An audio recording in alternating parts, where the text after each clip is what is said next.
नमस्कार दोस्तों। वीडियो में आगे बढ़ने से पहले जो बात मैं आपसे कह रहा हूँ उसे खूब अच्छी तरह समझ लीजिए। जिस दिन आपको यह बात समझ में आ गई उसके बाद आपको यूपीएससी प्री क्वालिफाई करने से कोई नहीं रोक सकता। हर साल लाखों लोग यूपीएससी प्री देते हैं और इनमें से बहुत सारे लोग ऐसे हैं जो दिन रात मेहनत करते हैं, खूब पढ़ते हैं, लेकिन फिर भी प्री नहीं निकाल पाते। इसका सिर्फ एक कारण है, आप चाहे दुनिया का सारा ज्ञान इकट्ठा कर लीजिए, अगर आपने वह नहीं पढ़ा जहां से यूपीएससी क्वेश्चंस पूछती है तो इस ज्ञान का कोई फायदा नहीं, प्री नहीं निकलेगा। लेकिन आपने कम ही पढ़ा है और उन टॉपिक्स को तैयार किया है जहां से प्रश्न पूछे जाते हैं, तो आपके लिए प्री निकालना बहुत आसान है। जिन टॉपिक्स को हम इस सीरीज में कवर कर रहे हैं, अगर आपने सिर्फ इन्हें ही तैयार कर लिया और आपका बेसिक क्लियर है तो आप आराम से प्री निकाल सकते हैं।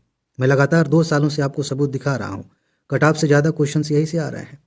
इसकी प्लेलिस्ट का लिंक मैं आपको दे दे रहा हूँ, कमेंट में भी और डिस्क्रिप्शन में भी, वहाँ से आप सारी वीडियोस देख सकते हैं। और अगर आप जल्दी से इन सारे टॉपिक्स को तैयार करना चाहते हैं तो आप पीडीएफ नोट ले सकते हैं, और जो वीडियोस आने वाली हैं उनकी भी एडवांस नोट आपको दी जा चुकी है। इसके लिए आप इस नंबर पर मैसेज कर सकते हैं या फिर कमेंट में एक लिंक दिया गया है, वहाँ से जानकारी ले सकते हैं। ठीक है जी, चलिए अब टॉपिक्स तैयार करते हैं। हमारा पहला टॉपिक है जल जीवन मिशन, और इसी से संबंधित है हर घर जल योजना। इन दोनों के बारे में पढ़ेंगे, लेकिन पहले नंबर पे हम समझते हैं जल जीवन मिशन को, और इसमें भी हम देखते हैं कि प्रश्न कहाँ कहाँ से बन सकते हैं। सबसे पहली चीज़ मैंने हाईलाइट की है कि 2019 में इसकी शुरुआत हुई थी। किसकी? जल जीवन मिशन की। और इसमें लक्ष्य क्या रखा गया था? पहले तो ये देख लीजिए कि लक्ष्य 2024 तक के लिए था, और इसमें यह कहा गया था कि जो फंक्शनल नल होगा, जिसमें पानी आ रहा होगा, उसके माध्यम से प्रत्येक ग्रामीण परिवार को प्रति व्यक्ति प्रतिदिन 55 लीटर पानी दिया जाएगा। ये कल्पना की गई थी इस योजना के तहत। इसके बाद जल जीवन मिशन जो है पेयजल हेतु एक जन आंदोलन बनना चाहता है। इसमें ऐसी परिकल्पना की गई है जिससे यह हर किसी की प्राथमिकता बन जाए। आपको ये बात पता होनी चाहिए कि हमारे देश में खराब जल पीने से, दूषित जल पीने से बहुत तरह की बीमारियां होती हैं, और ख़ास तौर से जो छोटे बच्चे हैं उनके लिए जान का खतरा बना रहता है, और बहुत सारे बच्चे 5 साल से पहले ही मर जाते हैं। उसमें एक कारण ये भी होता है कि जल कंटेमिनेटेड है, कहीं पे आर्सेनिक मिला हुआ है, कहीं पे कुछ है। तो इसलिए सरकार सोच रही है कि अगर हम शुद्ध पेयजल उपलब्ध कराएंगे तो बहुत सारी बीमारियां नहीं होंगी। बहुत अच्छी बात है ये, ठीक है। इसमें ध्यान देने वाली बात यह है कि मंत्रालय कौन सा है, हालांकि आप गेस कर सकते हैं, लेकिन मज़ेदार बात पता है क्या है? यहाँ समझिए, कई बार क्वेश्चन में जब मंत्रालय दिया जाता है या कोई और भी चीज़ दी जाती है तो कभी कभी हमें इसलिए डाउट होने लगता है क्योंकि वो बड़ा सरल सा दिखता है, सीधे सीधे आ गया है। तो हमें लगता है कि यार यूपीएससी ऐसे कैसे पूछ सकती है। जैसे एक क्वेश्चन था कि सबसे ज़्यादा चावल का निर्यात कौन सा देश करता है, 2020 के आसपास का क्वेश्चन है। तो बहुत सारे लोग सिर्फ इसलिए चिंता में पड़ गए कि यार इतना सीधे सीधे कैसे पूछ सकती है। कई लोगों को आंसर पता होने के बावजूद वो दुविधा में पड़ गए, गलत करके आ गए। ठीक है, तो फिलहाल ये देखने में ऐसा लग रहा है कि हाँ गेस कर सकते हैं, लेकिन फिर भी ध्यान रखना है। इसकी जगह पे अगर पर्यावरण मंत्रालय दे दे तो फिर कई लोग कंफ्यूज हो जाएंगे, कहेंगे कि यार ये सीधे सीधे जल लिखा है तो हो सकता है यूपीएससी चालाकी कर रही है, ये तो नहीं होगा। ठीक है, तो पता चलेगा कि आपके साथ मोए मोए हो जाएगा। ठीक है आगे चलते हैं। लक्ष्य क्या है इसमें? इस मिशन का लक्ष्य मौजूदा जल आपूर्ति प्रणालियों एवं जल कनेक्शन, जल गुणवत्ता निगरानी और परीक्षण के साथ साथ सतत कृषि की कार्यक्षमता सुनिश्चित करना है। ठीक है, ये सब सामान्य सी बातें हैं, आप वैसे भी गेस कर सकते हैं। यह संरक्षित जल के संयुक्त उपयोग को सुनिश्चित करता है। इसके साथ ही यह पेयजल स्रोत में वृद्धि, पेयजल आपूर्ति और इस तरह की दुनिया भर की बातें जो कि आप सामान्य तौर पर गेस कर सकते हैं, वो सब इसमें शामिल हैं। कुछ काम की बातें आगे मैं बताऊंगा, बस थोड़ा समझने के लिए देख लीजिए। इसकी क्या विशेषताएं हैं? जल जीवन मिशन स्थानीय स्तर पर जल की एकीकृत मांग और आपूर्ति पक्ष प्रबंधन पर ध्यान केंद्रित करता है। ये लाइन महत्वपूर्ण है। वर्षा जल संचयन, भूजल पुनर्भरण और पुनः उपयोग के लिए घरेलू अपशिष्ट जल के प्रबंधन जैसे अनिवार्य तत्वों के रूप में स्रोत सतत उपयोग हेतु स्थानीय बुनियादी ढांचे का निर्माण, अन्य सरकारी कार्यक्रमों योजनाओं के साथ इसका वितरण शामिल है। ये सब चीज़ें करने के लिए, जैसे मनरेगा के तहत कहीं पे तालाब खोदा जा रहा है, उसको भी इसके साथ ऐड कर दिया जाएगा ताकि जो वर्षा जल है उसका संरक्षण किया जा सके। ठीक है, और भी कई योजनाएं चलती हैं, उनको इसमें एकीकृत किया गया है। अच्छा, यह मिशन जल के लिए सामुदायिक दृष्टिकोण पर आधारित है तथा मिशन के प्रमुख घटकों के रूप में व्यापक सूचना, शिक्षा और संचार शामिल है। अब यहाँ पे एक चीज़ है जहाँ आपको ध्यान देना है, यहाँ से क्वेश्चन पूछा जा सकता है। जल समितियाँ बनाई जाएंगी, ग्राम जल आपूर्ति प्रणालियों की योजना, क्रियान्वयन, प्रबंधन, संचालन, इन सब के रखरखाव के लिए, ठीक है, तो ये बनाई जाती हैं। इनमें क्या होता है कि 10 से 15 सदस्य होते हैं, जिनमें कम से कम 50% महिला सदस्य होती हैं और स्वयं सहायता समूहों के अन्य सदस्य होते हैं। ये चीज़ ध्यान रखना, यहाँ से क्वेश्चन पूछा जा सकता है।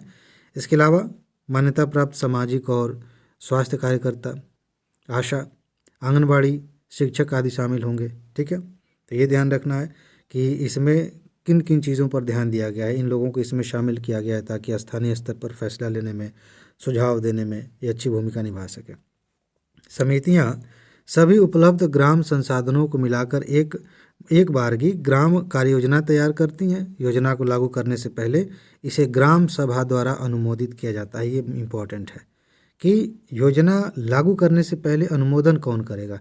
मान लीजिए ऑप्शन में आ जाए, सरकार मतलब यूपीएससी पूछ रही है, कह रही है कि डीएम से परमिशन लेना पड़ेगा, उस योजना पे काम करना है, उसके लिए अनुमोदन किससे लेना है, डिस्ट्रिक्ट मजिस्ट्रेट से। तो लगेगा कि हाँ बात तो ठीक है, लेकिन नहीं, ग्राम सभा को जो है यहाँ पे महत्वपूर्ण अधिकार दिया गया है। वित्त पोषण से भी प्रश्न पूछे जाते हैं, हालांकि आपने योजनाएं पढ़ी होंगी तो कुछ कॉमन बातें आपको समझ में आ चुकी होंगी। केंद्र और राज्यों के बीच वित्त पोषण स्वरूप जो है कुछ इस तरह से है कि जो हिमालयी राज्य हैं, उत्तर पूर्व के राज्य हैं, उनमें क्या होगा कि केंद्र सरकार 90% पैसा खर्च करेगी, राज्य सरकार 10% पैसे लगाएंगे। जो बाकी राज्य हैं उनके लिए 50-50 का मामला है, 50% राज्य सरकार, 50% केंद्र सरकार ये पैसे खर्च करेंगे। और केंद्र शासित प्रदेश में जब ये योजना चलेगी तो 100% जो है वो केंद्र सरकार ही जो पैसा देगी। ज़्यादातर योजनाएं जो चलती हैं ना, जो केंद्र प्रायोजित होती हैं, उनमें यही फॉर्मेट होता है, तो आप आसानी से गेस भी कर सकते हैं।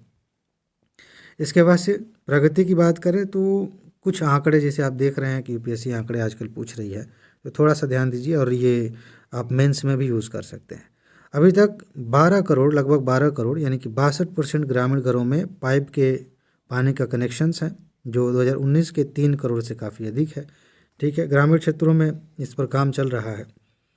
5 राज्यों यानी कि गुजरात, तेलंगाना, गोवा, हरियाणा और पंजाब और तीन केंद्र शासित प्रदेशों, कौन कौन है, अंडमान और निकोबार, दमन और दीव और दादर नागर हवेली और पुडुचेरी, इनको मिला के कर दिया गया है, तो कंफ्यूज नहीं होना, ठीक है।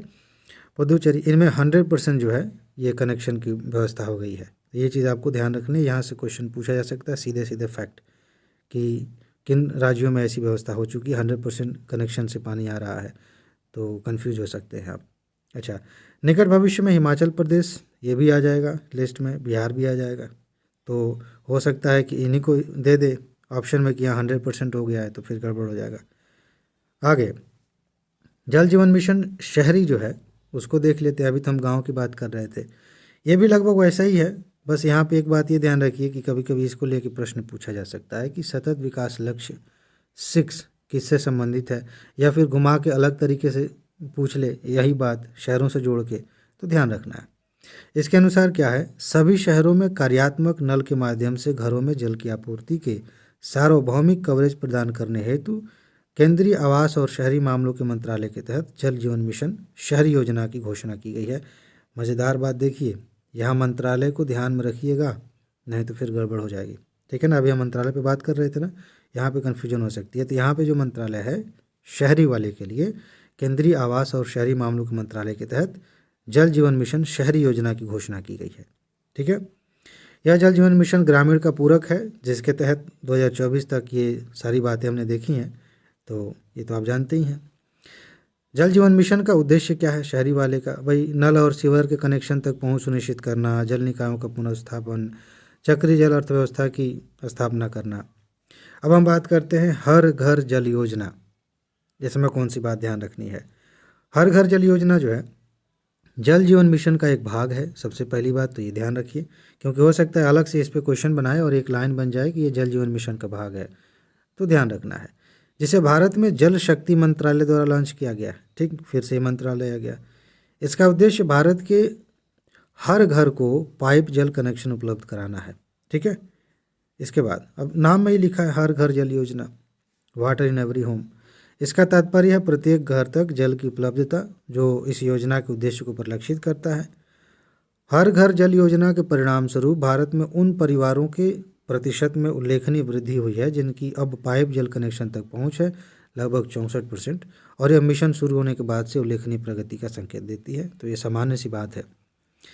इस योजना में घरों तक पाइप जल कनेक्शन उपलब्ध कराने के अलावा ग्रामीण स्कूलों, आंगनबाड़ी और सामुदायिक भवनों में पाइप जल कनेक्शन की स्थापना करना भी शामिल है। ठीक है, तो इसमें देखना है आपको कि विस्तार कहाँ तक कर दिया गया है। उपलब्धियों की बात करें तो 2019 के बाद मतलब 9 करोड़ घरों को जो है ये कनेक्शन मिला है। गुजरात, हरियाणा, पंजाब जैसे कुछ राज्यों ने हर घर जल कनेक्शन के तहत 100% इसके अनुपालन की सूची दी है कि हमने इसको 100% लागू किया है। राज्यों द्वारा रिपोर्ट की गई सूचना के अनुसार इतना ये ध्यान रखने की ज़रूरत नहीं है। ठीक है, ग्रामों को हर घर जल ग्राम के रूप में निर्दिष्ट किया गया है, तो ये ध्यान रखना है। रिपोर्ट किए गए हर घर जल ग्रामों से लगभग 35% को आधिकारिक रूप से प्रमाणीकृत यानी कि सर्टिफाइड भी किया गया है। तो ये पूछा जा सकता है कि कितने ऐसे गांव हैं। ठीक है, गांव की बात हो रही है। 35% गाँव को जो है एक तरह से कहें कि सर्टिफिकेट दे दिया कि हाँ भाई आपके हर घर में कनेक्शन है। अनुमान है कि अप्रैल 2024 तक ग्रामों में केवल 75% ग्रामीण घरों की नल जो है, अनुमान है, एक मैं फिर पढ़ दे रहा हूँ, कभी कभी आगे पीछे पढ़ देता हूँ। अनुमान है कि अप्रैल 2024 तक ग्रामों में केवल 75% ग्रामीण घरों की नल जल तक पहुँच होगी। फिर भी ठीक है, काफ़ी है 75% तक। अच्छा, ये ख़त्म हो गया, इसमें जो बातें थी काम की हो गई। अब हम बात करते हैं समान नागरिक संहिता की। बहुत चर्चा में है, प्रश्न पूछा जा सकता है। इसमें दो तरह के प्रश्न हो सकते हैं। एक प्रश्न होगा कंसेप्चुअल, जो कि घुमा के पूछा जाए तो काफ़ी कठिन हो सकता है, और बेसिक कंसेप्ट आपका क्लियर है तो बहुत आसानी से हल भी कर सकते हैं, इसमें कोई बड़ी बात नहीं है। इससे संबंधित कुछ कुछ तथ्य भी हैं जो आगे मैं दिखाऊंगा, वहाँ से भी प्रश्न पूछा जा सकता है। ठीक है, तो प्रधानमंत्री ने क्या कहा ये नहीं जानेंगे तब भी काम चल जाएगा, क्योंकि ये कई सालों से चर्चा में है। ठीक है, तो सीधे हम बात करेंगे समान नागरिक संहिता की। अब इसमें भी हम बात करते हैं कि उत्पत्ति और इतिहास की क्या बात है। देखिए, जब हम गुलाम थे, अंग्रेज़ थे हमारे यहाँ, तो ब्रिटिश सरकार की 1935 की रिपोर्ट में अपराध, साक्ष्य और अनुबंध सहित भारतीय कानून में एक समान संहिताकरण का आह्वान किया गया था कि ऐसा करते हैं कि इन सारी चीज़ों को मिला के अपराधों के लिए साक्ष्य इकट्ठा हो रहे हैं, जो भी अनुबंध वगैरह हैं, जितने भी तरह के मामले हैं, उनके लिए एक ऐसा कानून हो जो सब पे एक तरह से लागू हो। ऐसी व्यवस्था आपको पता होना चाहिए कि उस समय अलग अलग मुस्लिम कानून भी उस समय चल रहे थे, अलग तरह के कोर्ट्स होते थे, हिंदू कानून के हिसाब से कोर्ट्स चलते थे। ये जो आप देखते हैं फिल्मों में जो दिखाया जाता है, गीता पे हाथ रख के कसम खाइए कि आप जो कहेंगे सच कहेंगे, ये उसी से इन्फ्लुएंस्ड है, क्योंकि उस समय इस तरह की बातें थीं। ठीक है, तो मतलब उस समय भी सरकार को लगा कि भाई थोड़ी सी कॉम्प्लिकेशन है तो बराबर कर देते हैं, तो ऐसी बात उठी थी उस समय। उसके बाद आगे चल के, हालांकि अक्टूबर 1840 में, मैंने 1940 तो 35 तो नहीं पढ़ दिया, 1835 था। ठीक है, तो 1840 की लक्स लो की रिपोर्ट, ये पूछा जा सकता है कि इसका संबंध किससे है। इसने सुझाव दिया कि हिंदुओं और मुसलमानों के व्यक्तिगत कानूनों को, जो पर्सनल लॉ है, उनका संहिताकरण से बाहर रखा जाना चाहिए। मतलब उनका कोई कोड नहीं बने, उसको बाहर रखा जाए। तो लक्स सीधा सीधा पूछा जा सकता है कि लक्स लो की रिपोर्ट किससे संबंधित है। तो इसका सही जवाब होगा हिंदुओं और मुसलमानों के व्यक्तिगत कानूनों के संहिताकरण से। सीधा सीधा क्वेश्चन पूछा जाएगा, अगर नहीं पता है तो गलती हो सकती है। ठीक है, इस तरह के क्वेश्चंस आते हैं। जैसे जैसे ब्रिटिश शासन आगे बढ़ा, हिंदू कानून को संहिताबद्ध करने के लिए 1941 में BN राव समिति का गठन किया गया। यहाँ से भी क्वेश्चन पूछा जा सकता है, ये बहुत महत्वपूर्ण है। देखिए, नॉर्मली प्री के लिए जब हम टॉपिक पढ़ते हैं तो ऊपर ऊपर पढ़ते हैं, बाहर का जो चल रहा है, लेकिन यूपीएससी कभी कभी बैक में जाके बैकग्राउंड से क्वेश्चन पूछ लेती है, इसीलिए मैं जोर दे रहा हूँ। बाकी चीज़ें आप जानते हैं, आगे अभी सामान्य सी बातें होंगी। तो BN राव समिति का गठन क्यों किया गया था? हिंदू कानून को संहिताबद्ध करने के लिए। ठीक है, इस गठन के परिणाम स्वरूप 1956 में हिंदू उत्तराधिकार अधिनियम लागू हुआ, यानी कि इसी समिति ने सिफारिश दी थी, फिर ये जो है अधिनियम लाया गया था 1956 में। फिर आगे बढ़ते हैं। इसके बारे में संविधान सभा के क्या विचार थे? भाई संविधान बन रहा था तो क्या आपको नहीं लगता कि इस बारे में बात हुई होगी? निश्चित रूप से बात हुई थी, कई दिनों तक बहस चली थी। संविधान सभा में बहस के दौरान समान नागरिक संहिता को शामिल करने पर महत्वपूर्ण चर्चा हुई, जहां सरदार पटेल के नेतृत्व में मतदान हुआ और 5-4 के अनुपात में बहुमत मिला। और इसके परिणाम स्वरूप क्या हुआ, ध्यान रखिएगा। मौलिक अधिकारों पर उप समिति ने निर्णय लिया कि समान नागरिक संहिता को मौलिक अधिकार के रूप में शामिल नहीं किया जाए। तो ध्यान रखिएगा, कुछ लोग थोड़े से इमोशन में बह जाएंगे और सोचेंगे कि हाँ पटेल जी की समिति थी, ठीक है, उनके नेतृत्व में बनी थी और बहुमत में ये हुआ था, तो निश्चित रूप से उन्होंने कहा होगा कि इसको मूल अधिकार बना देते हैं। नहीं, इसमें कहा गया कि इसको मूल अधिकार में शामिल नहीं किया जाए।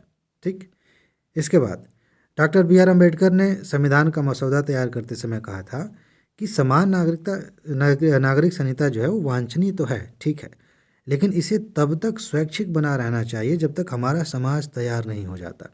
ठीक है, समाज इसको स्वीकार करने के लिए जब तक तैयार नहीं हो जाता तब तक इसे स्वैच्छिक बना कर रखिए, देखा जाएगा आगे चल के।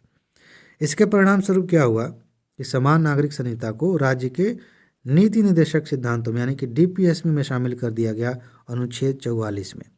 अब यहाँ से क्वेश्चंस खूब पूछे गए, यूपीएससी ने भी घुमा फिरा के कई क्वेश्चंस पूछे हैं, पीसीएस में तो धड़ल्ले से पूछे जाते हैं, तो ये तो किसी भी हालत में आपको नहीं भूलना चाहिए। और इसमें मज़ेदार एक ट्रिक आप लगा सकते हैं, समान जैसे ये भी एक जैसे हो गए ना, 4-4 समान हो गए ऐसे सिंपल, तो या फिर ऐसे आप धर्म में जोड़ दीजिए, हिंदू मुस्लिम समान हो गए।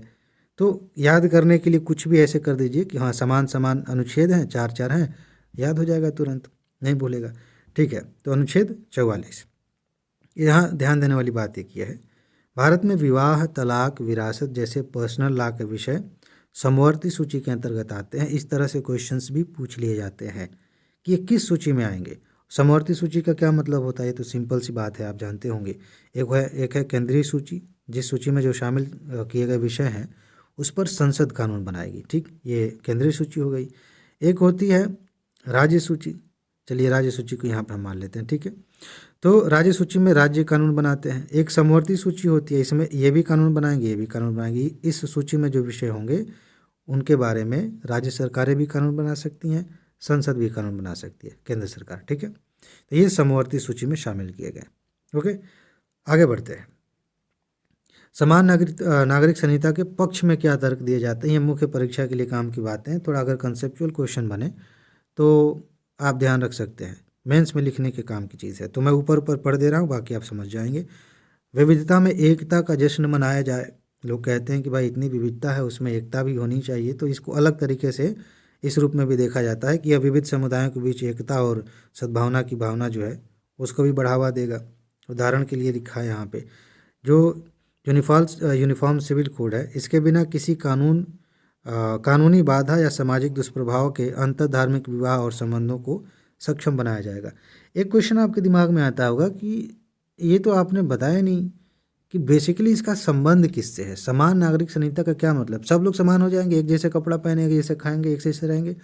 नहीं, कोर पॉइंट इसमें यह है, जैसे विवाह का मामला है कि विवाह कैसे होने चाहिए, क्या नियम है विवाह के, और विवाह का एक ही पक्ष नहीं है, विवाह होगा तो विच्छेद भी हो सकता है।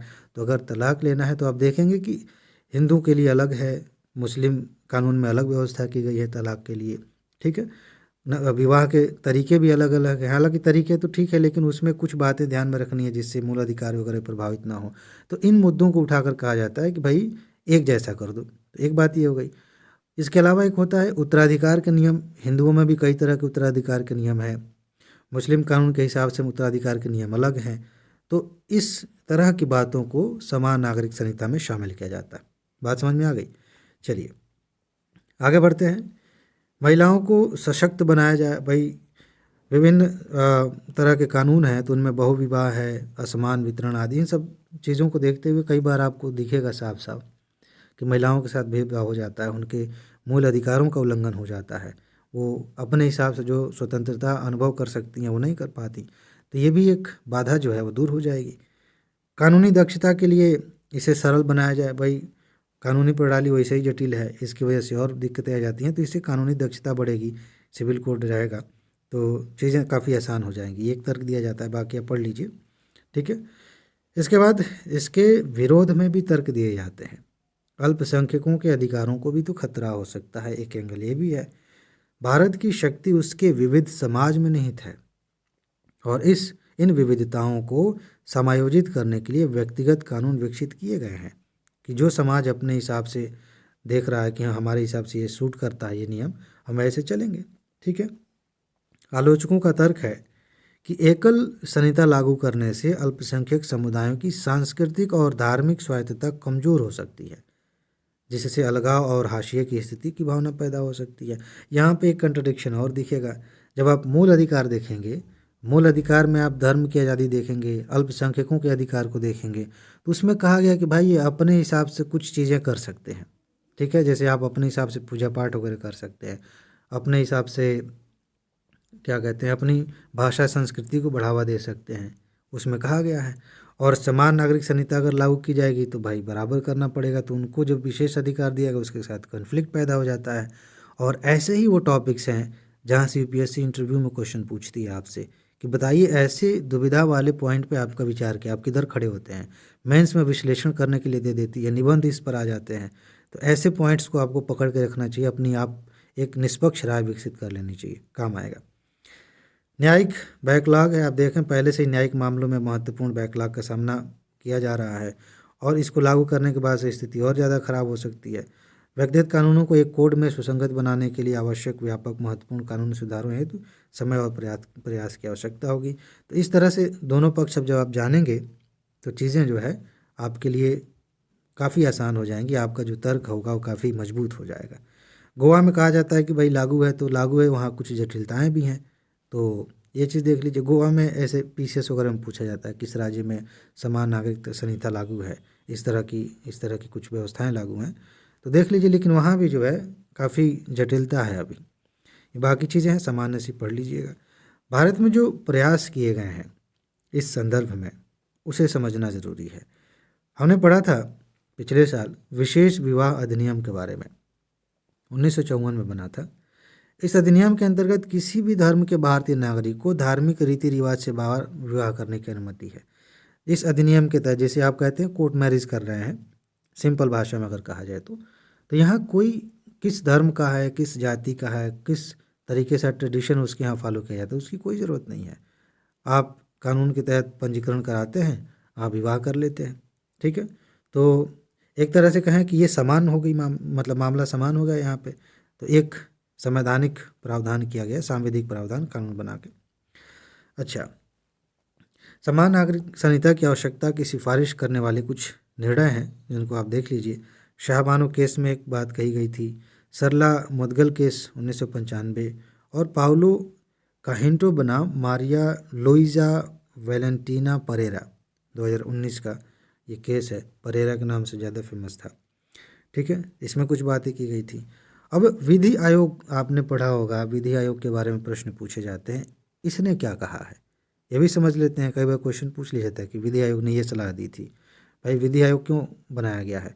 कानूनी मामलों में सरकार को सलाह देने के लिए, तो इसकी सलाह तो हमें जाननी चाहिए ना। तो भारतीय विधि आयोग 2018 की अगर बात करें तो उसमें क्या कहा गया था?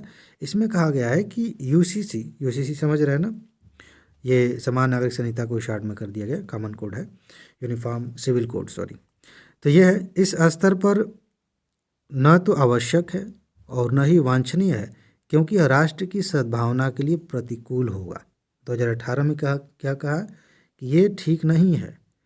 इसने यह भी सुझाव दिया कि व्यक्तिगत कानूनों में सुधार संशोधन द्वारा किया जाना चाहिए, न कि प्रतिस्थापन द्वारा। कि अगर किसी व्यक्तिगत कानून में, हिंदुओं के कानून में, मुसलमानों के कानून में कोई कमी है तो उसी में सुधार कर देते हैं, उसको हटा के अलग से कुछ नया लाने की क्या ज़रूरत है, ये कहा गया था। हाल ही में 22वें विधि आयोग ने यूसीसी के संबंध में सामान्य जनता के साथ साथ मान्यता प्राप्त धार्मिक संगठनों की राय और सुझाव लेने का निर्णय किया था। तो ये महत्वपूर्ण बात है। अगर हम चुनौतियों की बात करें, जो कि फिर मेंस के लिए काम का है, राजनीतिक जड़ता है इसमें। मज़ेदार बात यह है कि लागू होगा नहीं होगा ये तो अपनी जगह है, लेकिन इसमें राजनीतिक दांव पेच कुछ ज़्यादा होता है।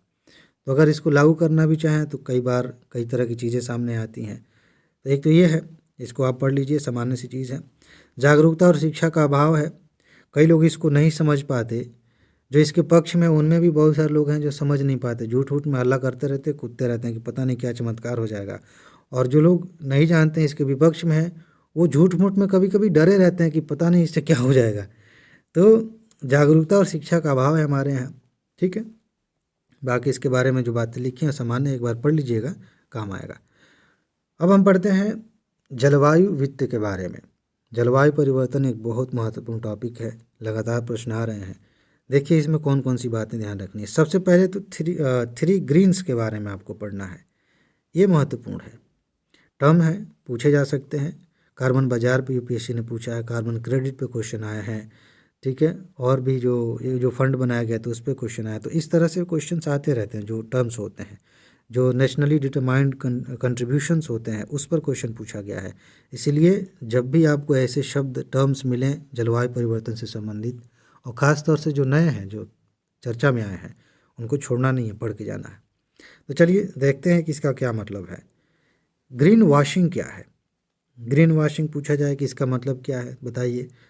यह वह प्रक्रिया है जब कोई कंपनी अपने उत्पादों, सेवाओं या प्रथाओं की पर्यावरण अनुकूलता के बारे में झूठे और अतिरंजित दावे करती है कि हमारा जो पदार्थ है ये तो जो है पर्यावरण के अनुकूल है, इसमें तो पता नहीं क्या है, ऑक्सीजन छोड़ता है, मतलब अगर गलत जानकारी दे रहे हैं, ठीक है, झूठे दावे कर रहे हैं, तो इसे हम कहेंगे ये ग्रीन वॉशिंग के लक्षण हैं, ठीक है।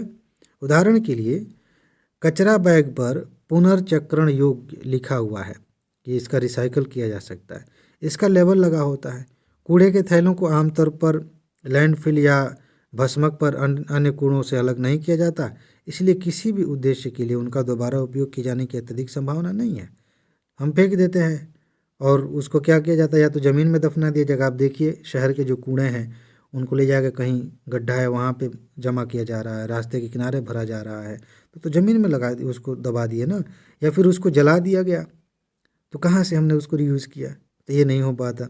यह प्रक्रिया ग्रीन वॉशिंग है कि भाई हम कह रहे हैं कि इसका रिसाइकिल किया जा सकता है, किया तो जा सकता है, लेकिन प्रैक्टिकली आप देखिए कब करेंगे, कैसे करेंगे। अगर आप कोई ऐसी व्यवस्था बनाए कि आपने कोई बैग प्लास्टिक का बेचना शुरू किया और ये भी किया कि जो लोग यूज़ कर रहे हैं उसको दोबारा से किसी जगह जमा करें ताकि रीयूज़ हो सके, तब तो माना जा सकता है कि हाँ भाई ये हो रहा है, बाकायदा आप उसका रिपोर्ट दिखाएं। लेकिन ऐसे ही बस बेचते जाएं कि इसका रीयूज़ किया जा सकता है और रिसाइकिल किया जा सकता है और आपको कोई हिसाब ही नहीं है कि कहाँ जा रहा है तो एक तरह से ये ग्रीन वॉशिंग है, ठीक है। और जो प्रोडक्ट आप दे रहे हैं वो पर्यावरण के लिए नुकसानदायक है। एक ग्रीन विशिंग होता है, कंफ्यूज नहीं होना, एक ग्रीन वॉशिंग था, एक ग्रीन विशिंग होता है। इसका क्या मतलब है? इसमें वे संगठन शामिल हैं जो अपनी नीतियों में पर्यावरण आकांक्षाओं की घोषणा तो करते हैं, लेकिन उनका कोई ज़मीनी प्रभाव नहीं होता। निवेश प्रबंधक डंकन ऑस्टिन ने इस शब्द को प्रचारित किया था। और इसमें एक चीज़ और जानिए, ग्रीन विशिंग जलवायु कार्रवाई प्राप्त करने की दिशा में निर्देशित किसी भी ठोस कदम के बिना पर्यावरणीय स्थिरता की इच्छा रखते हैं। आपने देखा होगा बड़ी बड़ी बातें होती हैं, सम्मेलन हो रहा है, कुछ कंपनियां अपना बाकायदा विज्ञापन जारी करती हैं कि देखिए हम पर्यावरण के लिए ये करेंगे वो करेंगे, करना कुछ है नहीं, ज़मीनी स्तर पर कुछ नहीं दिखता। तो इसको जो है ग्रीन विशिंग कहा जाता है। एक शब्द है ग्रीन हशिंग। इसका क्या मतलब होता है? ग्रीन हशिंग तब होता है जब कोई संगठन अपने पर्यावरणीय प्रभाव को वास्तव में कम करने की तुलना में खुद को पर्यावरण के अनुकूल दिखाने के लिए विज्ञापन पर अधिक समय और पैसा खर्च करता है। काम नहीं करेंगे लेकिन अपने आप को दिखाने के लिए कि हम बहुत पर्यावरण हितैषी हैं, अरे हमने तो पूरी दुनिया बचा रखी है, ऐसे खूब उस पर ज़्यादा ध्यान दे रहे हैं, उस पर ज़्यादा विज्ञापन में पैसा खर्च कर रहे हैं, लेकिन प्रैक्टिकली कुछ कर नहीं रहे हैं। इसको ग्रीन हशिंग कहा जाता है। यह उन उपभोक्ताओं को गुमराह करने के लिए है, करने के लिए एक कपटपूर्ण मार्केटिंग चाल है जो पर्यावरण के प्रति जागरूक ब्रांडों से सामान और सेवाएं खरीदना पसंद करते हैं, ठीक है। अगर आप पर्यावरण के बहुत प्रेमी हैं, जो कि होने ही चाहिए, और आप ये सोचते हैं कि मैं उसी तरह की चीज़ें लूँगा, जैसे मान लेते हैं सिंपल सी चीज़ है कि आपके पास खूब पैसे आ गए और आप सोच रहे हैं कि मुझे ऐसी कार चाहिए जो पर्यावरण प्रदूषण न करती हो, ऐसा फ्यूल उसमें डाला जाए, ठीक। कोई कंपनी इस तरह से काम कर रही है, ठीक, लेकिन कार तो बना रही है कि वैसा वो कर सकते हैं, लेकिन कार बनाने में जो पूरा मैकेनिज़्म होता है, ठीक है, उस दौरान प्रदूषण भी हो सकता है। और भी चीज़ें हो सकती हैं, कुछ हो सकता है कि छुपाएं बाद में नुकसान करें, लेकिन अपना प्रचार ऐसे कर रहे हैं कि अगर आपने ये कार नहीं खरीदी तो आप जो है दुनिया बर्बाद हो रही उसमें आप भी शामिल हैं, या फिर हम ऐसा काम कर रहे हैं जो कोई नहीं कर रहा है ताकि आप उनसे प्रभावित होकर वो कार खरीदें, वो प्रोडक्ट खरीदें, खाने की चीज़ें जो भी वो बेच रहे हैं। तो इसको ग्रीन हशिंग कहा जाता है। ठीक है, अब जो शुरुआती बिंदु था जहाँ पे हम बात कर रहे थे जलवायु वित्त की, क्लाइमेट फाइनेंस की, वहाँ से बात करते हैं, मतलब कंसेप्ट पे आते हैं। जलवायु वित्त में स्थानीय, राष्ट्रीय, अंतर्राष्ट्रीय स्तरों पर सार्वजनिक, निजी और वैकल्पिक चैनलों सहित विभिन्न स्रोतों से वित्त प्राप्त होता है। इसका प्राथमिक उद्देश्य क्या है? जलवायु परिवर्तन से निपटने के लिए बनाई गई शमन और अनुकूल पहलों का समर्थन करना। जैसे कहीं पे कोई टेक्नोलॉजी विकसित करनी है प्रदूषण खत्म करने के लिए, किसी देश में पेड़ लगाने हैं, मरुस्थलीकरण को कम करना है, तो वहाँ पे ये पैसे खर्च होंगे। ठीक है, क्योटो प्रोटोकॉल और पेरिस समझौते जैसे अंतर्राष्ट्रीय समझौते कम वित्तीय संसाधनों वाले लोगों की सहायता के लिए विभिन्न पक्षकारों से वित्तीय सहायता की आवश्यकता पर जोर देते हैं, विशेष रूप से उनके लिए बढ़ी हुई वैधता का सामना कर रहे हैं, जो ज़्यादा वल्नरेबल हो रहे हैं उनके लिए पैसे की व्यवस्था की जाए, पर्यावरण से सुरक्षित रहें। अभी देखिए यूपीएससी मेंस में लगातार क्वेश्चंस पूछ रही है, प्री में भी क्वेश्चंस आ रहे हैं कि जलवायु परिवर्तन होगा तो सबसे ज़्यादा प्रभाव समुद्री किनारे जो बसे हैं, जो द्वीप हैं, प्लस जो तटीय शहर हैं, उन पे सबसे पहला नुकसान हो रहा है। बाकी जो बीच में उनको तो है ही कि बिना मतलब कि कभी बारिश हो रही है, कभी सूखा पड़ जा रहा है, कभी अचानक से तूफान आ जा रहा है, कभी पता नहीं क्या हो रहा है, तो वो तो झेलेंगे ही, लेकिन इनका झेलना उनसे थोड़ा कम है। जो समुद्र के किनारे हैं वो तो डूब ही जाएंगे सीधे सीधे, फिर कहाँ जाएंगे? तो ये चिंता की बात है। आगे, जलवायु वित्त ग्रीन हाउस गैसों के उत्सर्जन को कम करने के लिए आवश्यक निवेश को सुविधाजनक बनाकर जलवायु परिवर्तन से निपटने में महत्वपूर्ण भूमिका निभाता है। इसके अलावा जलवायु अनुकूलन प्रयासों में भी इसका समान महत्व है, क्योंकि समाजों और अर्थव्यवस्थाओं को जलवायु परिवर्तन के प्रतिकूल प्रभावों से निपटने और उन्हें कम करने में सक्षम बनाने के लिए पर्याप्त वित्तीय संसाधन होने चाहिए। बहुत ज़रूरी है, बिना पैसे के कैसे कोई चीज़ करेंगे आप? ठीक है, अच्छा, भारत का क्या रुख है इस मामले में? भारत कह रहा है कि भाई ये एक दुनिया की बहुत बड़ी चुनौती है और इस मामले में भारत बढ़ चढ़ कर अपनी बात रखता है। ठीक है, एक अच्छी बात है, एक वैश्विक चुनौती बन गई है। परिभाषा में अस्पष्टता की बात भारत करता है। भारत जलवायु वित्त के दायरे में सटीक परिभाषाओं की वकालत करता है कि साफ सब बताओ कितना पैसा कहाँ से आएगा। स्पष्ट परिभाषाओं की अनुपस्थिति विकसित देशों को अपने वित्तीय योगदानों को अस्पष्ट करने और अलक्षित ऋणों को जलवायु संबंधी सहायता के रूप में वर्गीकृत करने में सक्षम बना सकती है। बहुत सारी व्यवस्थाएं की गई हैं कि जो विकसित देश हैं वो विकासशील देशों को पैसे देंगे, लेकिन उसमें कुछ लूप होल है जिसकी वजह से वो देते नहीं समय से। ठीक है, तो ये भारत ये कह रहा है। क्षमता निर्माण और टेक्नोलॉजी के हस्तांतरण पर भी भारत जोर देता है, तो ये भी ध्यान रखना है। इसमें चुनौतियाँ क्या है भाई? लक्ष्य समय से हम प्राप्त नहीं कर पा रहे हैं, जितना हमने कहा था उतना दे नहीं रहे हैं। कहा गया था कि $100 अरब देंगे, जो कम विकसित देश हैं 2020 तक ही पूरा ही नहीं हुआ था अभी। ठीक है, निजी जलवायु वित्त की कमी है भाई। कुछ आंकड़े ऐसे भी बता रहे हैं कि निजी जलवायु वित्त जुटाना विकसित देशों द्वारा निर्धारित अपेक्षाओं से कम रहा है और कई निवेशक जलवायु केंद्रित निवेशों को संभावित रूप से कम सामाजिक प्रभाव और कम लाभप्रदता के रूप में देखते हैं। उन्हें लगता है कि इससे ज़्यादा कोई फ़ायदा नहीं है तो हम फंडिंग नहीं देंगे। ठीक है, तो एक समस्या ये है। विकसित राष्ट्रों की क्या मांग है भाई? विकासशील देशों ने लगातार ये तर्क दिया है। अच्छा, विकासशील राष्ट्रों की मांग, ये लगातार कह रहे हैं कि जलवायु वित्त का एक बड़ा हिस्सा सार्वजनिक धन से प्राप्त किया जाना चाहिए। वह इस बात पर जोर देते हैं कि अकेले निजी वित्त उनकी ज़रूरतों और प्राथमिकताओं को पर्याप्त रूप से पूरा नहीं कर सकता है। विशेष रूप से अनुकूलन प्रयासों से संबंधित लक्ष्यों को प्राप्त करने के लिए वर्तमान में जलवायु वित्त मुख्य रूप से सीमित वित्त प्राप्ति के साथ शमन परियोजनाओं का समर्थन करता है, जिससे यह मुद्दा और महत्वपूर्ण हो जाता है। समान सी बात है। कुछ विरोधाभासी दावे हैं जो कि चुनौती है। अपनी जलवायु वित्त रणनीतियों में निजी वित्त जुटाने के महत्व पर जोर देने के बावजूद विकसित देशों और बहुपक्षीय विकास बैंकों ने पर्याप्त निजी क्षेत्र के निवेश को प्राप्त करने या फिर जलवायु महत्वाकांक्षाओं को पूरा करने के लिए पर्याप्त प्रयास नहीं किए हैं। तो ये कुछ बातें हैं, बाकी मेन बातें तो हमने ऊपर कर ली थी। अब हम बात करेंगे संविधान की प्रस्तावना। बहुत महत्वपूर्ण है, एक प्रश्न पक्का मान के चलिए यहाँ से। ठीक है, नोट आपके पास है, खूब पढ़िए अच्छे से, बार बार पढ़िए इसको। आज हमने इसको बहुत अच्छे से कवर किया है। पहली बात हम करते हैं इसमें कि प्रस्तावना क्या है। ज़रा सोचिए, बताइए, एक सेकंड के लिए सोच लीजिए।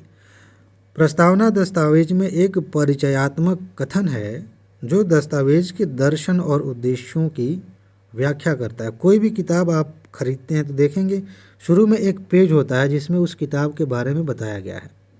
कोई भी किताब आप लेते हैं तो वैसे ही संविधान जो किताब है हमारी, उसमें बताया गया है कि इसमें किस तरह के उद्देश्य हैं, इस किताब को लिखने का उद्देश्य क्या है, हम क्या पाना चाहते हैं, इसका दर्शन क्या है, हम किस तरह की बातें करेंगे इसमें, ये प्रस्तावना होती है। ठीक है। संविधान में यह इसके निर्माताओं के इरादे बताता है, इसके निर्माण के पीछे का इतिहास क्या है वो भी झलकता है, और राष्ट्र के मूल मूल्यों और सिद्धांतों को भी प्रस्तुत करता है। कौन? प्रस्तावना। अब देखिए, प्रस्तावना मूल रूप से निम्नलिखित चीज़ों या वस्तुओं का विचार देती है। इसमें पता चलता है कि भाई संविधान का स्रोत क्या है। जैसे हम कहते हैं ना, हम भारत के लोग, उसी तरह से भारतीय संविधान की मतलब राज्य की प्रकृति कैसी होगी ये बताया गया है। हम इसमें इसके उद्देश्यों का विवरण दिया गया कि हम किस तरह का देश चाहते हैं, किस तरह से हम आगे बढ़ना चाहते हैं, सब बताया गया इसमें। पढ़िए, हम भारत के लोग भारत को क्या क्या बनाना चाहते हैं, एक आपको याद होना चाहिए। ठीक है। और इसके गोद लेने की तिथि मतलब अडॉप्ट किया जब हमने इसको हिंदी में कुछ ज़्यादा ही ट्रांसलेशन ऐसा हो जाता है। जिस दिन हमने इसको लागू किया उस दिन का जो है डेट ये पता चलता है उसी में। अच्छा, भारतीय संविधान की प्रस्तावना का इतिहास क्या रहा है, थोड़ा ध्यान से समझिए, यहाँ से प्रश्न पूछा जा सकता है। भारतीय संविधान की प्रस्तावना के पीछे के आदर्शों को जवाहरलाल नेहरू के उद्देश्य प्रस्ताव द्वारा निर्धारित किया गया था। उद्देश्य प्रस्ताव पे पहले भी प्रश्न पूछे गए हैं। किसने पेश किया था? जवाहरलाल नेहरू ने। और कभी ऐसे घुमा के पूछा, जैसे यूपीएससी ने पूछा कि प्रस्तावना किस पर आधारित है, तो जवाहरलाल नेहरू के उद्देश्य प्रस्ताव पर। ठीक है, जिसे 22 जनवरी 1947 को संविधान सभा द्वारा अपनाया गया था। ये डेट भी पूछा गया है, पीसीएस वगैरह में भी कई बार पूछा गया इसको, तो डेट याद रखिएगा, 22 जनवरी 1947। हालांकि अदालत में लागू योग्य करने नहीं है, मतलब लागू करने योग्य नहीं है ये। मतलब आप अगर इसमें से कोई बात आप देख रहे हैं कि ये ढंग से लागू नहीं हो रही है, तो इसके आधार पर सुप्रीम कोर्ट में नहीं जा सकते कि सर ये तो नहीं लागू हो रहा है, सरकार इस पर काम नहीं कर रही है, इसको करवाइए। तो ये वाद योग्य नहीं है, अभी अदालत में इसको लेकर आप नहीं जा सकते। प्रस्तावना संविधान के उद्देश्यों को बताती है, और जब भाषा अस्पष्ट पाई जाती है तो लेखों की व्याख्या के दौरान सहायता में भी ये काम करती है। यहाँ कहने का मतलब ये है कि जब कोई कानून बनता है, कोई बात आती है, उसको समझने में दिक्कत हो रही है, तो सुप्रीम कोर्ट या हाई कोर्ट प्रस्तावना को भी देख लेते हैं एक बार कि भाई डायरेक्शन क्या है, ये उस डायरेक्शन से मैच कर रहा है कि नहीं, कोई बात जो कही गई है, तो इससे व्याख्या करने में मदद मिलती है प्रस्तावना से। अब हम बात करेंगे इसके घटकों की, बहुत महत्वपूर्ण, इसमें हर सेक्शन इम्पॉर्टेंट है। प्रस्तावना के से संकेत मिलता है कि संविधान के अधिकार का स्रोत भारत के लोगों के पास है, भारत के लोग ही संविधान बना रहे हैं। ठीक है। प्रस्तावना भारत को एक संप्रभु, समाजवादी, धर्मनिरपेक्ष, कहीं कहीं पंथ निरपेक्ष लिखा रहता है, और लोकतांत्रिक गणराज्य घोषित करती है। ठीक है। अच्छा, प्रस्तावना में वर्णित उद्देश्य सभी नागरिकों को न्याय, स्वतंत्रता, समानता सुनिश्चित कराना और राष्ट्र की एकता और अखंडता बनाए रखने के लिए बंधुत्व को बढ़ावा देना चाहती है। ठीक है, ये इसमें व्यवस्था की गई, ये सारे शब्द महत्वपूर्ण हैं। इसके बाद प्रस्तावना में तारीख का उल्लेख है जो इसे अपनाया गया था, यानी कि 26 नवंबर 1949 को अपनाया गया था, और बहुत बाकायदे विधिवत तरीके से हमने 1950 में से 26 जनवरी को लागू किया। तो ये चीज़ ध्यान रखिए, कुछ लोग यहीं पे कंफ्यूज हो जाते हैं। अच्छा, जो महत्वपूर्ण शब्द हैं उनको एक बार समझ लेते हैं। हम भारत के लोग, इसका क्या मतलब है? यह भारत के लोगों की अंतिम संप्रभुता को इंगित करता है कि आखिरकार जो असली संप्रभु हैं हम ही हैं, भारत की पूरी जनता। ठीक है। संप्रभुता का अर्थ है राज्य का स्वतंत्र अधिकार। इस पर भी क्वेश्चन पूछा गया कि किसी राज्य के संप्रभुत्व होने का क्या मतलब है। ठीक है। स्वतंत्र अधिकार जो किसी अन्य राज्य या बाहरी शक्ति के नियंत्रण के अधीन नहीं है। हम संप्रभुत्व हैं, मतलब संप्रभु हैं, इसका मतलब ये है कि हम अपने देश के लिए अपने तरीके से कानून बनाएंगे, कोई दूसरा हमें नहीं सिखाएगा कि ये करो तुम। ठीक है। अच्छा, संप्रभु शब्द का अर्थ है भारत का अपना स्वतंत्र अधिकार, और यह किसी अन्य बाहरी शक्तियाँ का प्रभुत्व नहीं है। इसमें देश में विधायिका के पास ऐसे कानून बनाने की शक्ति है जो कुछ सीमाओं के अधीन है। हाँ, ये सीमाएं संविधान को ही ध्यान में रख के हैं, लेकिन इसका मतलब ये नहीं कि बाहर से किसी ने सीमा बनाए रखी है। समाजवादी समाजवादी की उपलब्धि लोकतांत्रिक रुकिए तो हाँ लोकतांत्रिक साधनों के माध्यम से समाप्त होती है। यह एक मिश्रित अर्थव्यवस्था में विश्वास रखता है जहां निजी और सार्वजनिक दोनों साथ साथ मौजूद है। एक चीज़ यहाँ पे समझने वाली बात है कि हमने समाजवाद को एज इट इज़ नहीं अपनाया जैसे कि दुनिया में प्रचलन था। समाजवादी जो फिलॉसफी है, जो दृष्टिकोण है, जैसे कि रूस में है, उसका एक और अतिवादी रूप होता है साम्यवादी। ठीक है, वो दोनों एक ही भाई बहन है, कह लीजिए, एक ही बाप के बेटे हैं दो। उस तरह के साम्यवाद समाजवाद मिलते जुलते कंसेप्ट्स हैं। तो समाजवाद में ये कहा गया है कि सरकार ही सब कुछ तय करेगी और कोशिश करेगी कि सब कुछ बराबरी का मामला रहे। ठीक है, लेकिन हमने समाजवाद को अलग रूप में अपनाया कि ठीक है, हम बराबरी चाहते हैं, कोई व्यक्ति जो है असमानता का सामना ना करे, सब समानता का लाभ लें, उसका अनुभव करें। लेकिन एक चीज़ और भी ध्यान रखनी है कि हमें विकास भी करना है। तो कभी कभी समाजवाद सरकार के ज़्यादा हस्तक्षेप की वजह से आर्थिक विकास रुक सकता है। तो इसमें निजी क्षेत्र को भी, जो कि पूंजीवाद का लक्षण है, उसको भी हम बढ़ावा देंगे, उसको भी कुछ हक देंगे कि भाई एक साथ मिलकर चलते हैं। तो हमने मिश्रित अर्थव्यवस्था बनाई, इसीलिए जो है ये हमने यहाँ लिखा है कि उसका जो है एक तरह से एक सीमा है। लेकिन कोई बात नहीं, इसकी उपलब्धियाँ भी हैं, हमारे लिए यूनिक कंसेप्ट है। इसे 42वें संशोधन द्वारा जोड़ा गया, इस पर भी क्वेश्चन पूछा गया है, 1976 की बात है। ठीक है, अब हम बात करेंगे धर्मनिरपेक्ष की। इसका क्या मतलब है? देखिए, इसका अर्थ है भारत में सभी धर्मों को राज्य से समान सम्मान, सुरक्षा और समर्थन मिलता है। इसको हम कभी मेंस में पढ़ेंगे, मेरे ख्याल से मैंने पढ़ाया है आपको काफ़ी विस्तार से।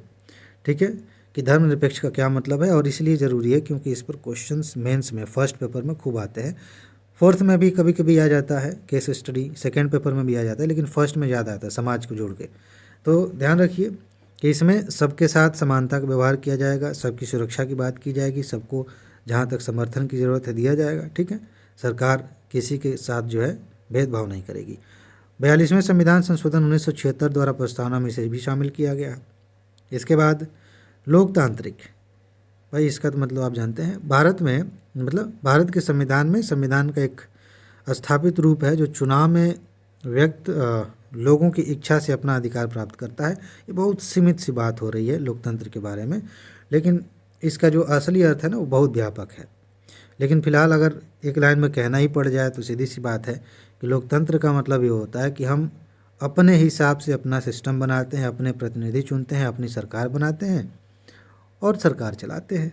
ठीक है, तो ये लोकतंत्र में एक सामान्य सी बात है। बाकी जो राजशाही है उसमें राज परिवार फैसले लेगा, जो तानाशाही है उसमें एक ही शासक अपने हिसाब से चीज़ें लागू करेगा।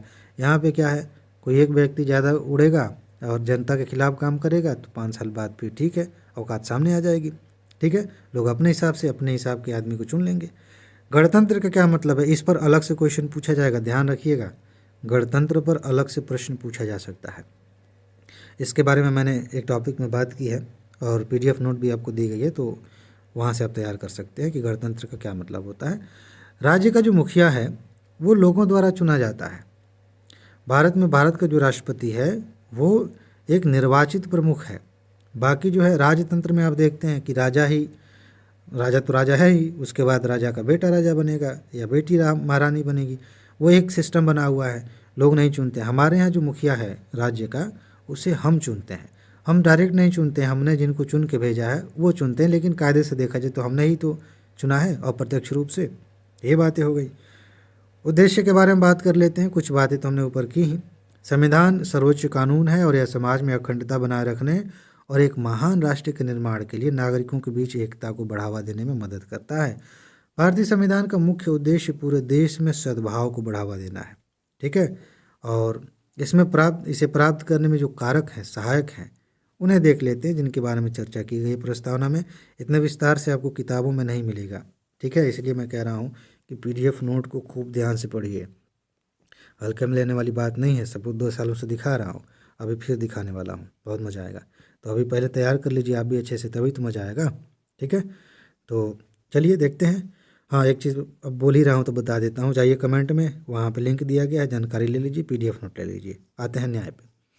भारत में संविधान द्वारा प्रदान किए गए मौलिक अधिकारों और राज्य के नीति निर्देशक सिद्धांतों के विभिन्न प्रावधानों के माध्यम से समाज में व्यवस्था बनाए रखना आवश्यक है। इसमें 3 तत्व शामिल हैं जो सामाजिक, आर्थिक और राजनीतिक है। किस तरह की बात की गई है? सामाजिक न्याय, आर्थिक न्याय। कई बार पूछा जाता है कितने प्रकार के न्याय, कितने प्रकार की स्वतंत्रता, ये हमारी प्रस्तावना में है, ऐसे क्वेश्चंस आए हैं, तो ध्यान रखिएगा। अच्छा, सामाजिक न्याय का क्या मतलब है? अलग से क्वेश्चन बन सकता है। सामाजिक न्याय का मतलब है कि संविधान जाति, पंथ, लिंग, धर्म आदि किसी भी आधार पर भेदभाव नहीं करेगा किसी के साथ। और आर्थिक न्याय का क्या मतलब है भाई? इसका अर्थ यह है कि लोगों द्वारा उनके धन, आय, आर्थिक स्थिति के आधार पर कोई भेदभाव नहीं किया जा सकता और प्रत्येक व्यक्ति को समान पद के लिए समान रूप से भुगतान किया जाएगा। अगर कोई एक व्यक्ति यूपी में डिस्ट्रिक्ट मजिस्ट्रेट है, एक व्यक्ति तमिलनाडु में, एक झारखंड में, एक नागालैंड में, एक अंडमान निकोबार में है, तो हम भेदभाव नहीं करेंगे कि भाई अंडमान निकोबार वाले को इतना सैलरी देंगे, इसको इतना। भाई एक ही पद पे हैं तो सबको एक ही तरह का सैलरी मिलनी चाहिए। ये तो मैंने सरकारी नौकरी की बात कर ली, लेकिन व्यवस्थाएं कुछ ऐसी बनाई जाती हैं कि जो भी संगठित क्षेत्र में कंपनियां काम करती हैं वहाँ भी ये बात लागू होती है।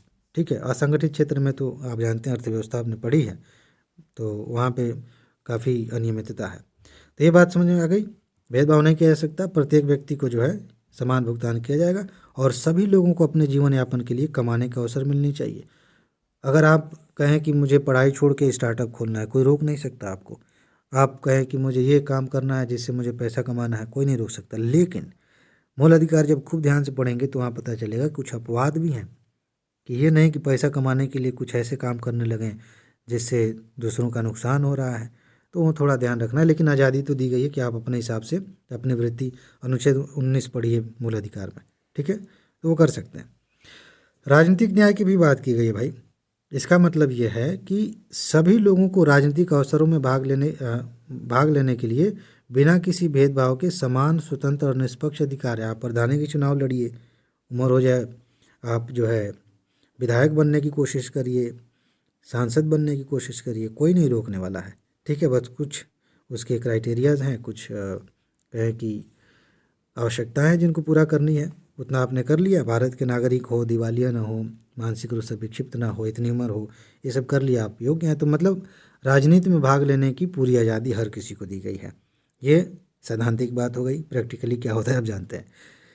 समानता, इसका अर्थ है कि समाज के किसी भी वर्ग के पास कोई विशेषाधिकार नहीं होगा कि किसी एक खास समूह को विशेष स्पेशल राइट्स मिले हुए हैं, बाकी लोगों को जो है ऐसे ही ट्रीट किया जा रहा है। तो ऐसी बात नहीं होनी चाहिए।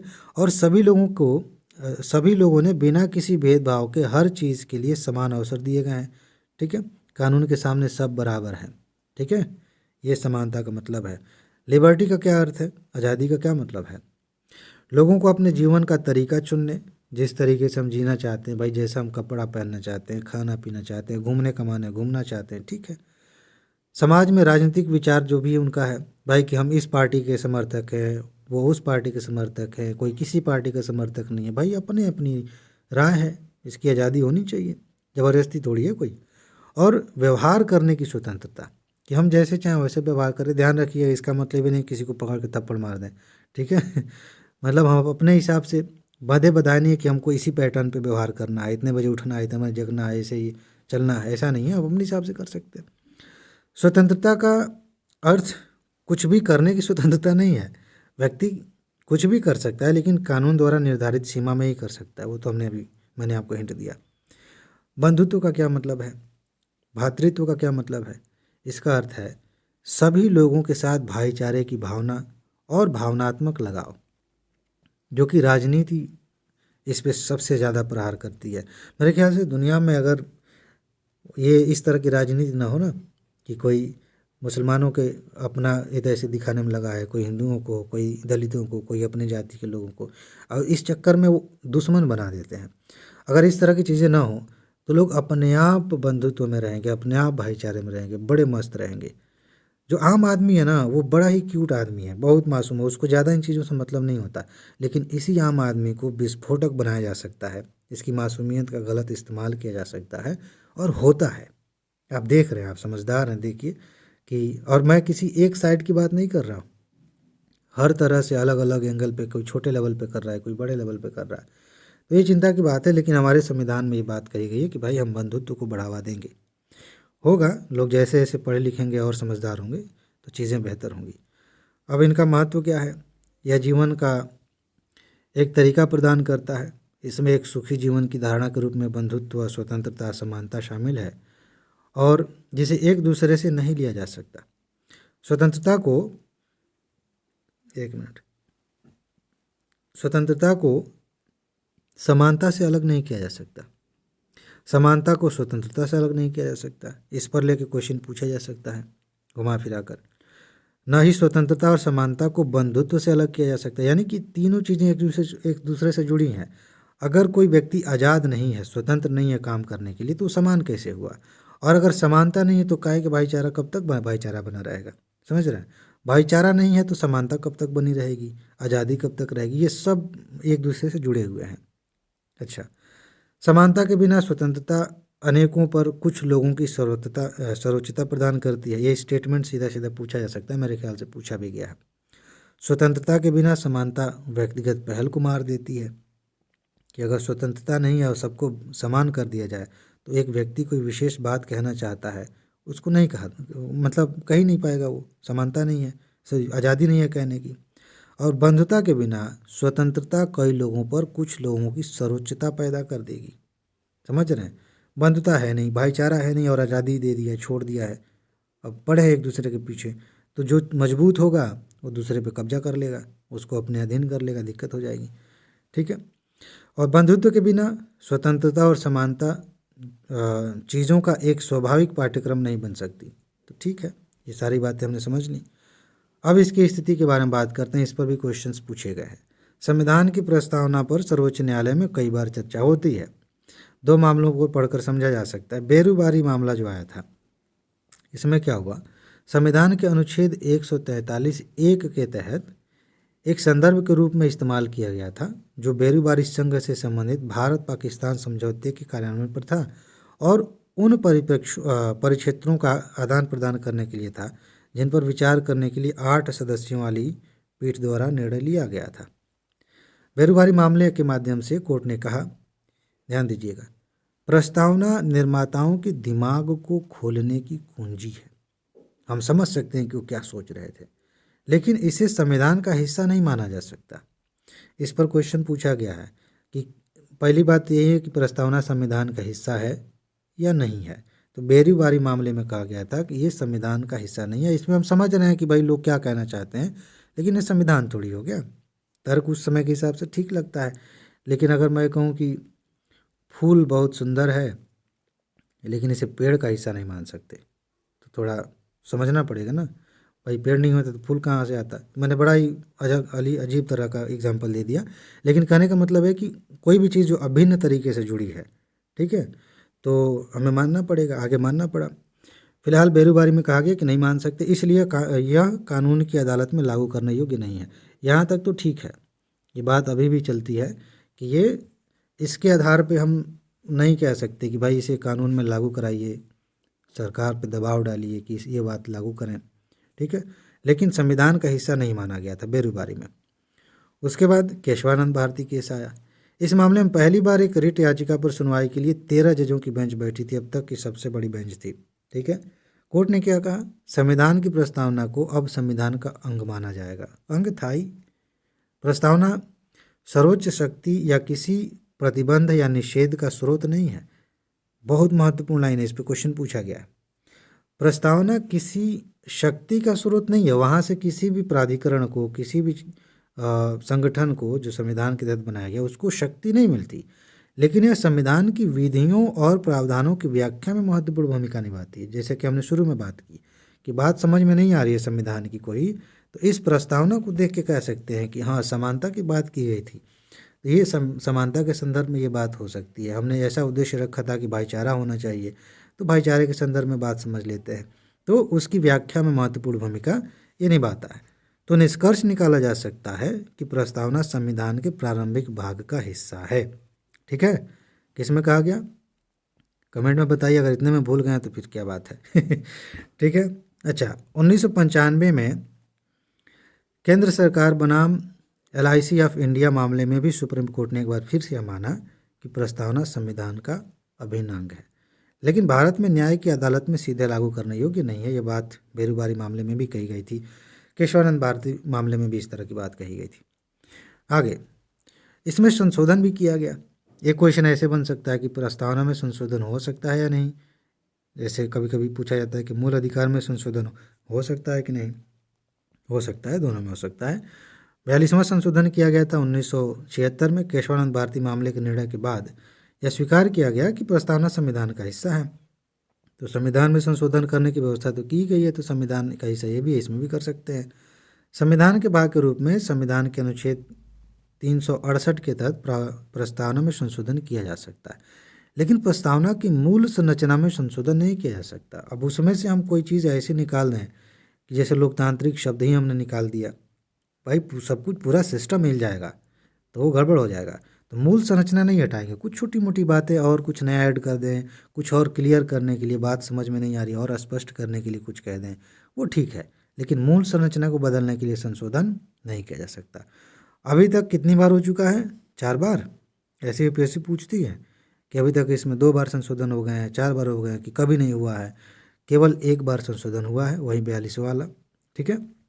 और इस पर UPSC ने क्वेश्चन 2021 में तो 2 क्वेश्चन लगातार एक ही नेचर के पूछ लिए थे। ठीक है।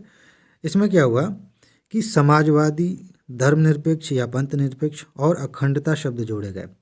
ध्यान रखिएगा, ये चीज़ आपको सीरियल नंबर में याद होनी चाहिए। उसके बाद समाजवादी और धर्मनिरपेक्ष को संप्रभु और लोकतांत्रिक के बीच जोड़ा गया है। अगर आपको याद होगा तो ये पढ़ने की ज़रूरत ही नहीं है। राष्ट्र की एकता पहले था, उसको बदलकर राष्ट्र की एकता और अखंडता कर दिया गया। जैसे हमने अभी बात की ना कि संशोधन कर रहे हैं तो कुछ बेहतर कर, जैसे राष्ट्र की एकता में कुछ बात ऐसा लगता है कि कुछ रह गया है, कुछ रह गया है, ठीक है, एकता और अखंडता कर देते हैं और समझ में आ जाएगा, तो ये कर दिया गया। इसके बाद अगला टॉपिक है वैश्विक नवीकरणीय ऊर्जा लक्ष्य 2030। बहुत महत्वपूर्ण डाटा मिलेगा यहाँ पे, बहुत काम का है, ध्यान से समझिए।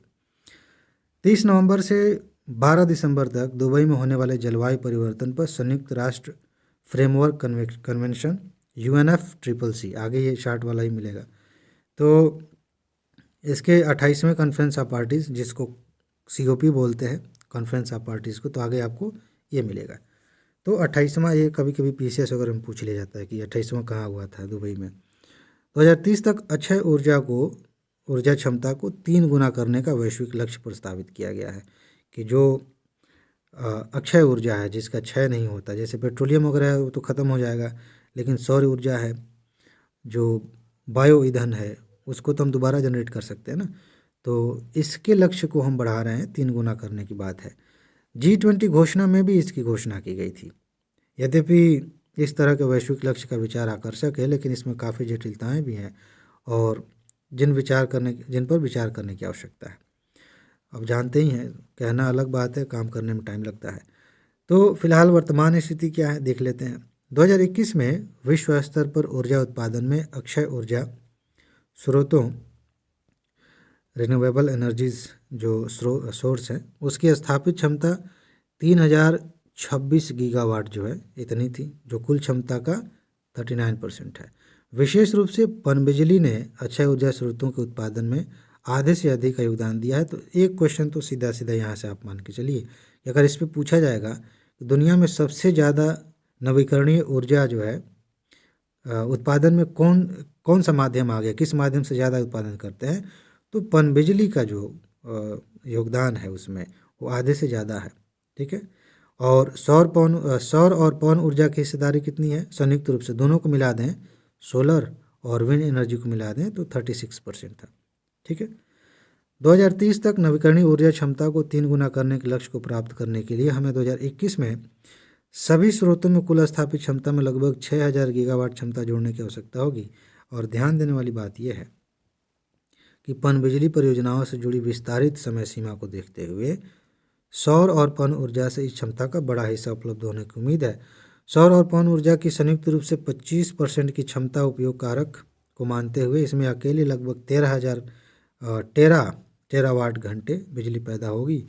यदि वैश्विक ऊर्जा की मांग कोविड 19 दशक के औसत 2.6 पर बढ़ती है, यानी कि इस हिसाब से बढ़ती है, कोविड से पहले ऐसा ही था, तो इस लक्ष्य को प्राप्त करने के लिए नवीकरणीय ऊर्जा स्रोतों को कुल वैश्विक ऊर्जा उत्पादन में लगभग 38% का योगदान देने की आवश्यकता होगी। तो एक सिंपल सी बात है, आप पूछ सकते हैं, लेकिन मतलब देख सकते हैं, लेकिन मेन बात यह है कि भारत ने क्या कहा, भारत का क्या लक्ष्य है भाई।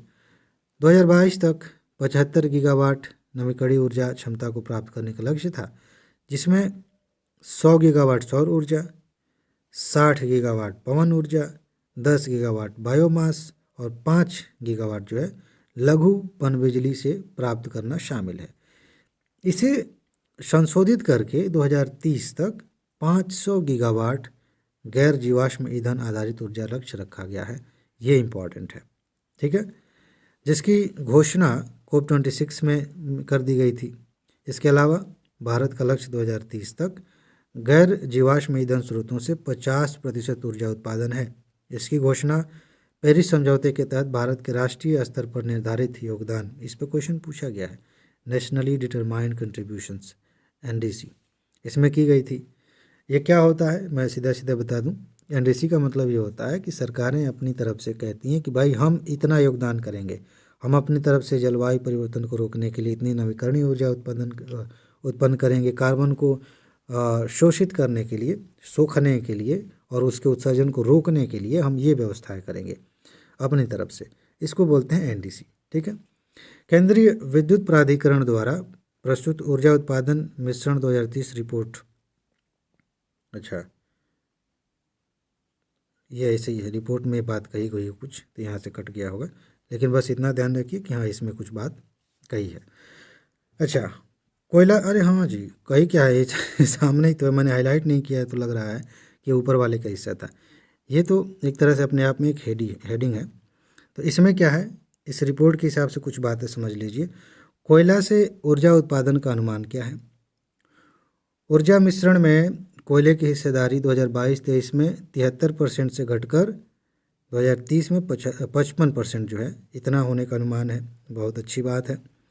कोयले के उपयोग पर प्रभाव, बिजली उत्पादन में कोयले की घटती हिस्सेदारी के बावजूद 2023 और 30 के बीच कोयला बिजली क्षमता और उत्पादन में वृद्धि होगी, मतलब कोयला बिजली क्षमता और उत्पादन में वृद्धि होगी।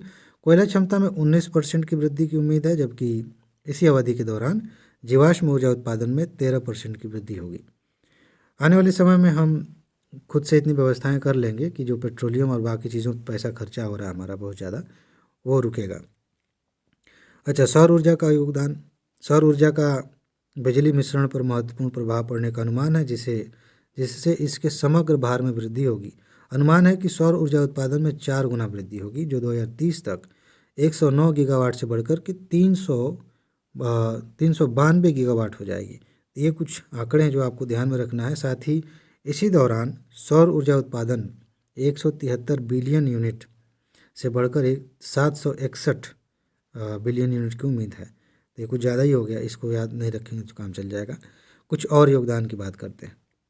भविष्य के ऊर्जा मिश्रण में बड़ी पनबिजली और पवन ऊर्जा के लिए अनुमान मामूली है। 2030 तक बड़े पनबिजली उत्पादन के 8% से 9% तक बढ़ने की उम्मीद है और पवन उत्पादन 9% तक कम होने का अनुमान है 12% से अगर तुलना करें तो। कुल मिलाकर छोटे पनबिजली संयंत्र, सौर, पवन और बायोमास सहित नवीकरणीय स्रोतों से 2030 में ऊर्जा मिश्रण का 31% होने की उम्मीद है। ये ध्यान रखिएगा, जो वर्तमान में 12% से काफ़ी ठीक ठाक वृद्धि है।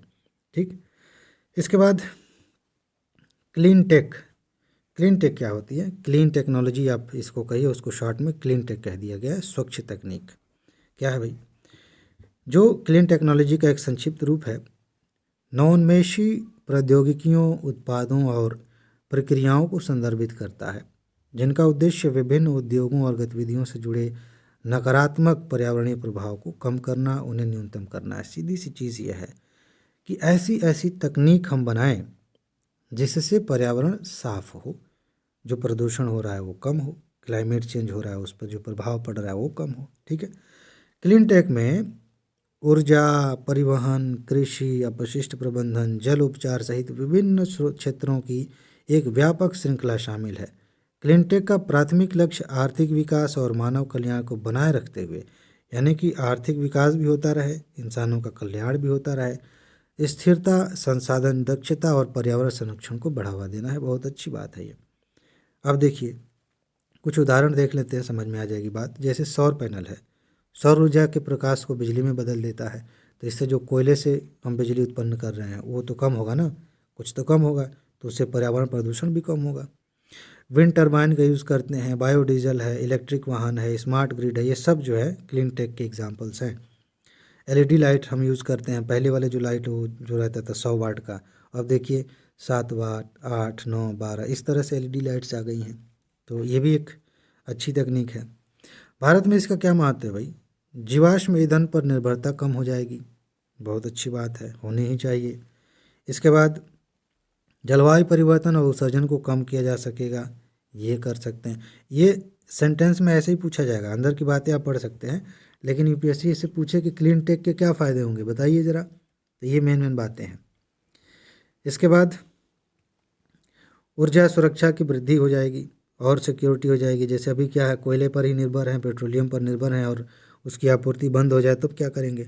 लेकिन और भी हमने तरीके अपना रखे हैं, तो एनर्जी सिक्योरिटी मिल रही है, और देश के विकास करने के लिए एनर्जी बहुत ज़रूरी है। ठीक है। इसके बाद जीवन की गुणवत्ता में भी सुधार आएगा, निश्चित रूप से सुधार आएगा, पर्यावरण स्वच्छ होगा, हमारे जो तकनीक है उसका भी विकास हो रहा है, बहुत सारी चीज़ें हैं, तो जीवन तो बेहतर होगा ही।